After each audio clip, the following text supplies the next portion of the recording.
ये चीज़ देखो, ये बड़ा खास चीज़ है, ये भारत के नोट है। आप पुराने टाइम में सुने होंगे कि क्वाइंस होते थे, अब किसी से पूछो पुराने क्वाइंस जरूर बताएंगे। पुराने नोट के बारे में किसी को नहीं पता, उनको लगता है कि नोट तो होता ही नहीं था, सिर्फ क्वाइन ही क्वाइन चलता था। ये भारत का नोट है, ये आप क्लोज भी बुलाओ, ये इंडिया का नोट है, ये 10 रुपये का नोट है, ये 100 रुपये का नोट है। यहाँ लिखा हुआ गवर्नमेंट ऑफ इंडिया, यहाँ भी आप देखोगे, आपको यहाँ भी दिखेगा कहाँ पे अपना, यहाँ छोटा सा कहीं लिखा हुआ है government of India, government of India यहाँ छोटा सा लिखा हुआ है। तो ये भारत का नोट है और ये पुराने समय का नोट है। उस टाइम में जिस समय सिर्फ लोग कल्पना करते थे कि सिक्का ही चलता है, आज के ज़माने में जिससे पूछो वो बोलेंगे सिक्का चलता है। अच्छा, कभी भी आप वैल्यूएशन की बात करते हो, अब जैसे नोट दिखाया किसी को, अभी ये नोट मैं दिखा रहा हूँ, ये नोट दिखाया, तो कोई भी पर्सन कहेगा कि ये नोट उस समय 100 रुपये का नोट है। आज इसकी कीमत, उस समय पैसे की तो वैल्यू बहुत ज़्यादा होता था, तो आज ये 100 रुपये का नोट 1 लाख रुपये के बराबर होगा, कोई कहेगा 10 लाख के बराबर होगा, कोई कहेगा 50 लाख के बराबर होगा। ऐसा नहीं होता था। इसका एग्जैक्ट कैलकुलेशन कैसे निकाला जाता था, ये नोट 100 रुपये का है, उस समय 100 रुपये का क्या कीमत होगा, उसका कैसे कैलकुलेशन निकाला जाता था। उस समय 16 रुपया 1 गोल्ड मोहर के बराबर होता था। 16 रुपया 1 गोल्ड मोहर के बराबर होता था। 1 गोल्ड मोहर में 11 ग्राम गोल्ड होता था, तो 11 ग्राम गोल्ड का कीमत था 16 रुपया। आज 11 ग्राम गोल्ड का कीमत है 70,000। 11 ग्राम गोल्ड का कीमत है करीब करीब 70,000। तो उस समय का 16 रुपया 16 रुपीज़ आज का 70,000 के बराबर है। यदि आप 70,000 को 16 से डिवाइड कर दोगे तो उस समय का 1 रुपया आज का 44 रुपये के करीब आएगा। मतलब आप 4500 या 5,000 रुपये मान लो। उस समय का, जिस समय ये नोट था, उस समय 1 रुपया कीमत, आज का मोटा माटी 5,000 रुपये कीमत। ये है एग्जैक्ट कि आप कुछ भी नहीं बोल सकते कि उस समय ये पुराने नोट है, 100 रुपये का नोट है, तो आज इसका कीमत 10 लाख रुपया। ऐसा बिल्कुल नहीं है। उस समय का 1 रुपया आज के करीब करीब 5,000 रुपये के बराबर है। वैल्यूएशन मतलब, वैल्यूएशन मैंने आपको बताया कि कैसे चेक किया जाता है। वैल्यूएशन गोल्ड के कंपैरेटिव में चेक किया जाता है। ये जो है बहुत खास नोट है और ये कपड़े का नोट है और ये तिब्बत का नोट है। 600 साल पुराना नोट है ये, ठीक है। ये देखिए, ये थाईलैंड का नोट है। थाईलैंड का नोट है। ये वहाँ के राजा हैं, उनके 80 बर्थडे पे ये नोट निकाला गया था। जब वो छोटे थे उस समय से ये नोट निकाला गया था। और ये इनके पिताजी है जो उनको गोद में लिए हुए हैं और इनका जर्नी यहाँ से शुरू हुआ। ये थोड़ा बड़ा हुए, स्कूल गए, उसके बाद ये कॉलेज गए और उसके बाद इनका मैरिज हुआ और ये इस तरह करके कंप्लीट जर्नी, ये 80 बर्थडे का ये इनका नोट है। ये नोट है, आपको हैरानी होगा, इतना बड़ा नोट है और ये 3 नोटों को मिलकर बनाया हुआ है। ये 3 नोटों का 1 रुपया, वहाँ का जो करेंसी होगा 1, 5 और 10, ये तीनों को मिलाकर उनका एक कंप्लीट नोट बनाया गया और इसके पीछे उनका कंप्लीट जर्नी दिखाया गया। ठीक है। अच्छा, ये जो है ये भी भारत का नोट है और भारत का ये 1 रुपया का नोट है। काफ़ी बड़ा नोट है। आज इतने बड़े बड़े नोट नहीं चलते हैं, उस समय चला करते थे। ये 2.5 रुपया का नोट है। 2 रुपया 8 आना। 8 आना आपने भी कभी शायद यूज़ किया होगा पुराने जनरेशन में। 8 आना 50 पैसा की सिक्का होता तो उसको 8 आना बोलते थे। तो 2.5 रुपया का नोट है। 2 रुपया 50 पैसा, 2.5 रुपया का ये नोट है।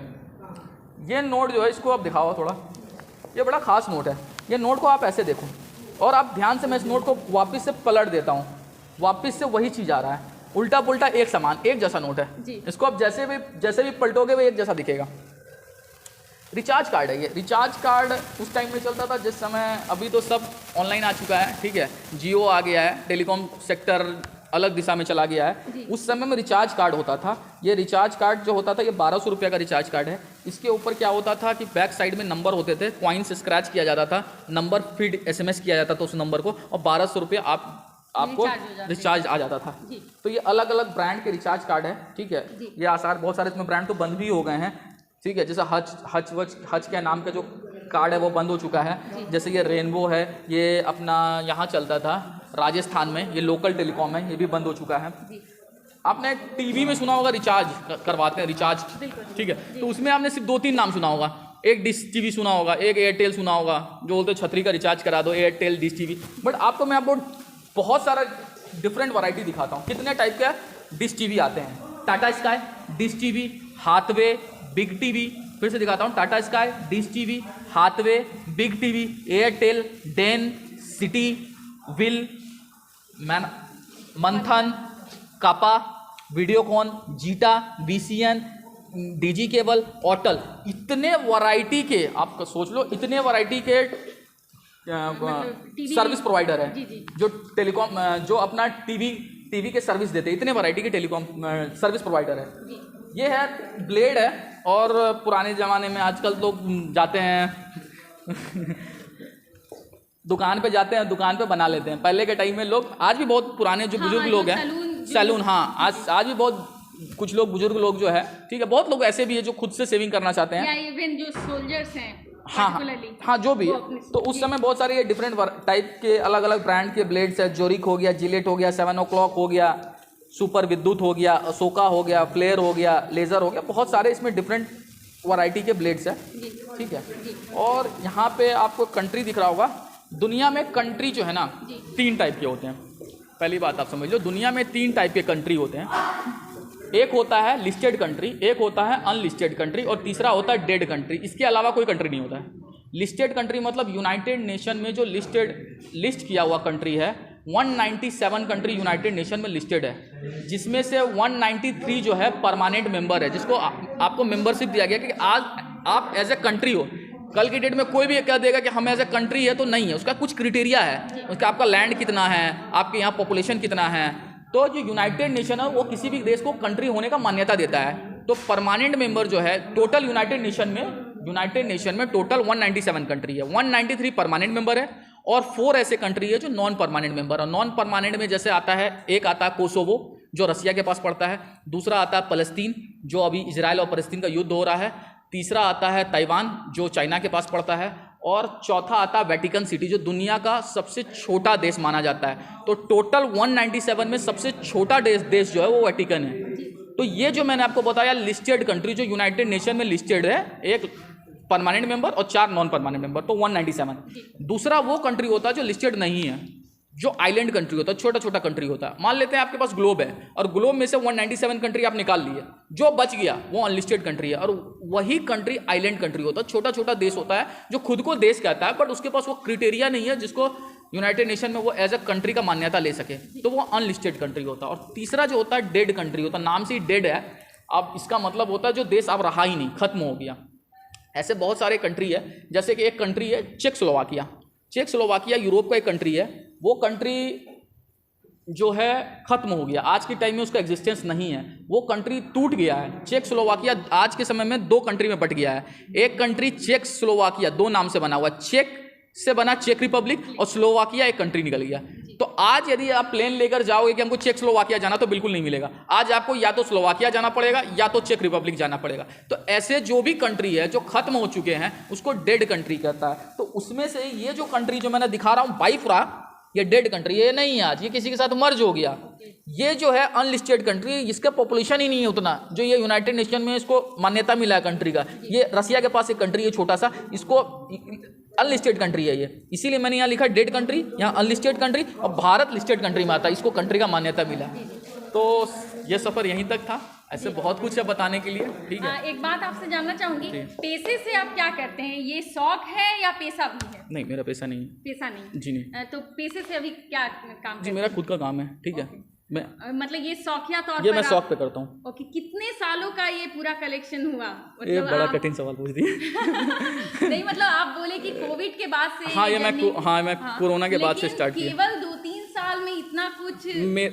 कलेक्शन से ज़्यादा मेरे को उसका इन्फॉर्मेशन में ज़्यादा मज़ा है। जो मैं इससे इन्फॉर्मेशन निकालता हूँ ना, वो मुझे ज़्यादा मज़ा आता है, इसलिए ये मेरा फर्स्ट प्रायोरिटी है कलेक्शन करना, तो इसलिए मुझे मज़ा आता है। तो इसलिए मैंने इसको दिल लगाई कलेक्शन किया। इस एग्जीबिशन और इसे कोई देखना चाहे तो कहाँ देख सकता है? कहीं वैसा कोई जैसे नहीं मैं ऐसा आप लगाते हैं? नहीं मैं ऐसे प्रदर्शनी लगाता हूँ, ठीक है। और जैसे मैं फ्यूचर में नेक्स्ट ईयर से अपना यूट्यूब चैनल खोलने वाला हूँ, ठीक है। करेंसी लवर के नाम से होगा, ठीक है। तो उस पर आप कह दें सब्सक्राइब कर लेंगे लोग आते के साथ। तो आप मेरा चैनल को सब्सक्राइब कर लीजिएगा करेंसी लवर के नाम से। ऐसे मेरे यूट्यूब पे 2-3 चैनल और है, मैं एसएससी का मैथ्स पढ़ाता हूँ, ठीक है। तो एसएससी लवर के नाम से चैनल है। एक मैं आईआईटी के लिए फिजिक्स पढ़ाता हूँ, आईआईटी के लिए मैथ्स पढ़ाता हूँ, एसएससी के लिए। तो फिजिक्स के लिए जो आईआईटी के लिए मैं पढ़ाता हूँ, उस चैनल का नाम है फिजिक्स लवर है। और जो मैं एसएससी के लिए मैथ्स पढ़ाता हूँ, और उस चैनल का नाम है एसएससी लवर। और एक मैथ्स मैं सबके लिए पढ़ाता हूँ, कोई भी बच्चा पढ़ सकता है। उस चैनल का जो नाम है जुगाड़ू बच्चा। जिसको मैथ हार्ड लगता है ना, उसके लिए वो चैनल है। तो उसी तरह मैं करेंसी, जो मेरा हॉबी है ना, वो मेरा पैसा है, जो प्रोफेशन मैं बताया आपको, एजुकेशन, ये मेरा पेशा है, ये मेरा हॉबी है। तो मेरा जो हॉबी है इसके ऊपर मैं चैनल खोलना चाहता हूँ। देखिए जो चीज़ आज हम इकट्ठा किए हैं वही हम लोगों को दिखा सकते हैं, ये हमारा हेरिटेज है। यदि ये खत्म हो जाएगा, जैसे मैं आपको एक छोटा सा एग्जांपल दे रहा हूँ, बहुत वीडियोस लगता है बड़ा हो गया है, मैं छोटा सा एग्जांपल, तो बहुत कुछ एक्सप्लेन किया तो काफ़ी बड़ी वीडियो बड़ा हो गया, छोटा सा एग्जांपल देता हूँ। हिस्ट्री हमको बताता है, जो हमारी हिस्ट्री है वो हमें बताती है कि जो एंशियंट लोग थे, ठीक है, 3000 साल पहले उनको लिखना पढ़ना कुछ नहीं आता था। हम लोगों ने मान लिया कि लिखना पढ़ना उसको कुछ भी नहीं आता है, ठीक है। फिर क्या हुआ, मध्य प्रदेश के बरवानी से कॉइन निकला, 3000 साल पहले का कॉइन निकला, पंचमार्क कॉइन। जब वो कॉइन को हमने देखा तो 3000 साल पहले जो वो कॉइन निकला उसके ऊपर इतना अच्छा से नक्काशी किया हुआ है, इसका मतलब उनको मेटलर्जी का समझ था। हम कह रहे हैं उनको कुछ समझ नहीं, तो लिखना पढ़ने नहीं आता था। वो इतने खूबसूरत, उस समय 3000 साल पहले कुछ था ही नहीं। जब कुछ नहीं था तो वो कॉइन वो कितना अच्छा डिज़ाइन कैसे कर सकते थे। जब वो कॉइन इतना अच्छा डिज़ाइन कर सकते हैं तो वो ज्वेलरी भी बहुत अच्छा डिज़ाइन कर सकते हैं, और ज्वेलरी अच्छा डिज़ाइन कर सकते हैं तो अपना घर भी बहुत अच्छा बनाते होंगे। तो ये जो बात कह देना कि नहीं, बहुत सारा राजाओं का तो नाम ही नहीं पता था, कुछ भी नहीं पता था। हुआ क्या कि जब करेंसी मिलने लगा, जब कॉइन मिलने लगा उन सारे राजाओं को, तो उनका पूरा वंशावली पता चलने लगा।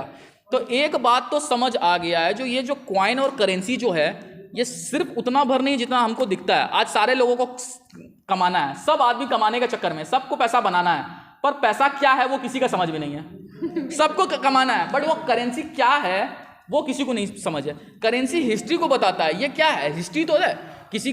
अभी जो मैं आपको बताया वो क्या है, हिस्ट्री ने हमको बताया कि 3000 साल पहले कुछ नहीं था, सभ्यता जो था उसको लिखना पढ़ना नहीं आता था, तो वो इतना खूबसूरत सिक्का कैसे बना रही है, इसका मतलब उससे सब आता था। ये जो हमारा हिस्ट्री है इसको सुधार का जरूरत है। चलिए ठीक है, धन्यवाद आज के लिए। Thank you. तो ये BBMKU के डिपार्टमेंट ऑफ हिस्ट्री की तस्वीर है, लेकिन ये भारत की तस्वीर है।